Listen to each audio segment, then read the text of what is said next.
Ladies and gentlemen, good morning and happy Tuesday. And today we are on day number 113.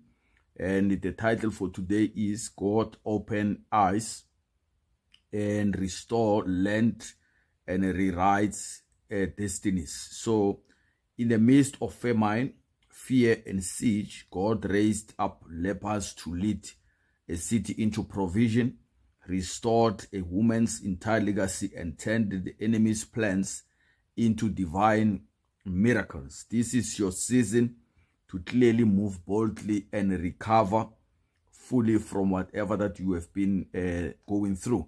So yeah, this is Naftali Ranto and I'm speaking to you from South Africa.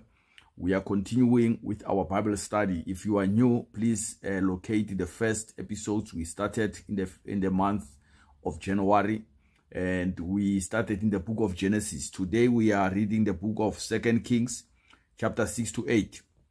Supernatural side, provision, and restoration. So let's go into chapter by chapter summary.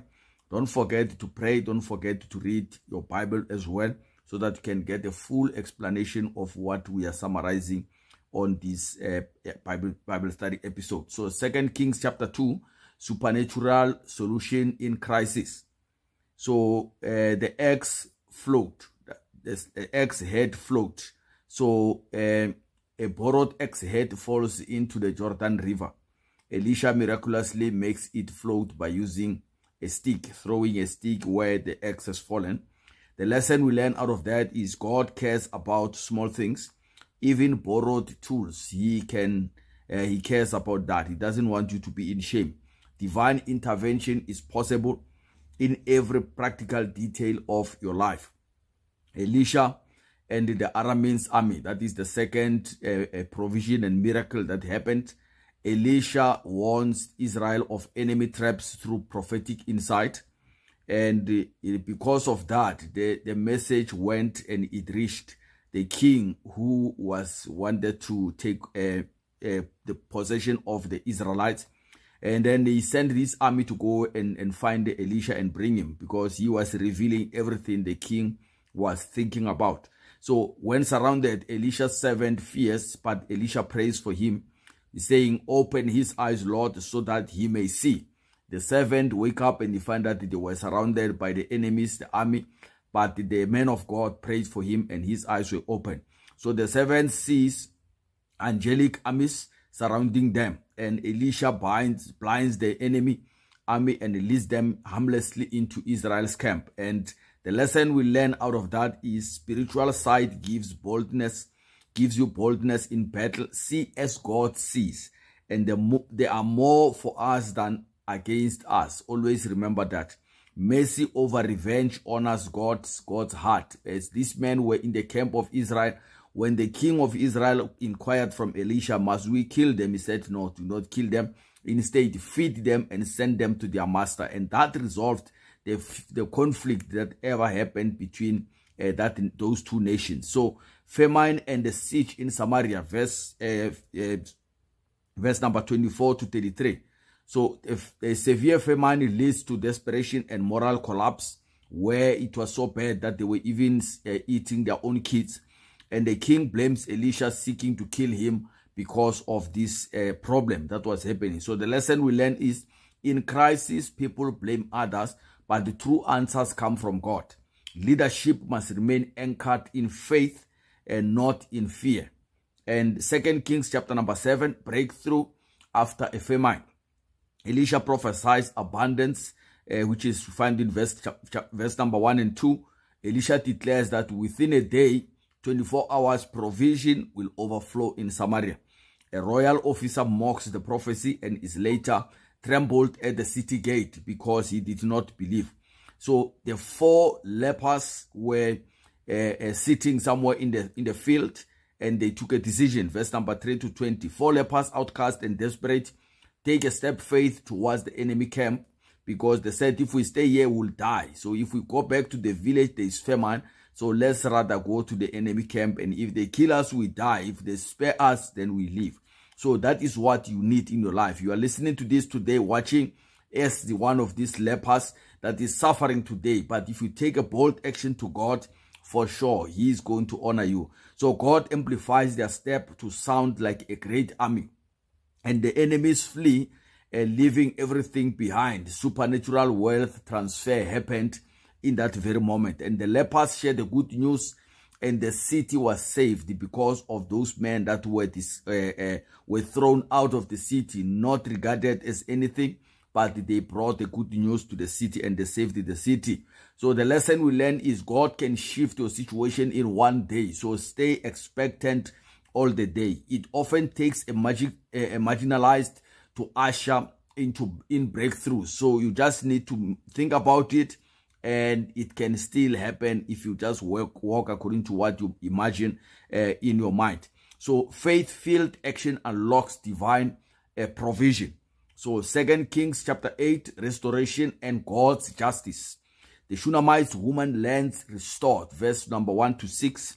Elisha had warned her of the famine, and she left, and then she returns after 7 years after the famine is gone. And at the right moment, Gehazi is telling her story to the king, and the king restores all her land and profits to her. And Hazael becomes the king of Aram. Verse number 7 to 15. Elisha prophesies that Hazael will become a king and bring suffering to Israel. And Hazael kills his master, and he seizes the throne. And the third point, evil kings continue to rule Judah and Israel. Verse number 16 to 29. So the kings of Judah and Israel continues in wickedness, and yet God remains faithful to his covenant with David. The lesson we learn out of that is God will restore everything you have lost with increase. You will never lose, and you can recover. Divine timing connects to your testimony, to your breakthrough. God's word always prevails even when evil appears to rise. So the key takeaways for you to live a life of purpose spiritually: see with spiritual eyes. Don't be overwhelmed by your natural reality. God is still a God of miracles, vision, and breakthrough. Stay aligned with God's voice even when it seems unreasonable. Stay aligned. And for you to eradicate the poverty in your family's obedience and hospitality, like the Shunammite woman's, can position you for generational blessings. So God is a restorer of lost years, land, and the legacy. So lead your family in faith, not fear, especially in times of a crisis. So for you to eradicate poverty in your health, the healing and restoration of the land echo the healing of broken lives. The lepers, though they were sick, became agents of deliverance. So your brokenness does not disqualify you to be used by God. So God brings healing in unexpected ways. Obedience brings holiness. So for you to eradicate poverty in your finance, one prophetic word shifted an entire economy overnight. So believe in prophetic direction. You were called to impact the world. So the lepers stepped out and unlocked a wealth transfer. Faith activates abundance. So the Shunammite woman's obedience and favor led to full restoration. God is your provider and your restorer. So final inspiration from myself: miracles are still God's business. He still do that business even today. Whether it's a floating ex-head, divine military protection, or a city-wide financial turnaround, God works through people who trust, obey, and take action. So God is raising you like Elisha today to speak boldly, see clearly, and walk confidently into places of famine and darkness to bring light and provision in those areas. So those who are with us are more than those who are with them. 2 Kings chapter 6 verse number 16. This is the day of good news, and we are keeping it to ourselves. This is what the men, they said. This is the day of good news. We can't just be feasting ourselves here. Let's go and tell others. You have watched this episode today of the Bible study.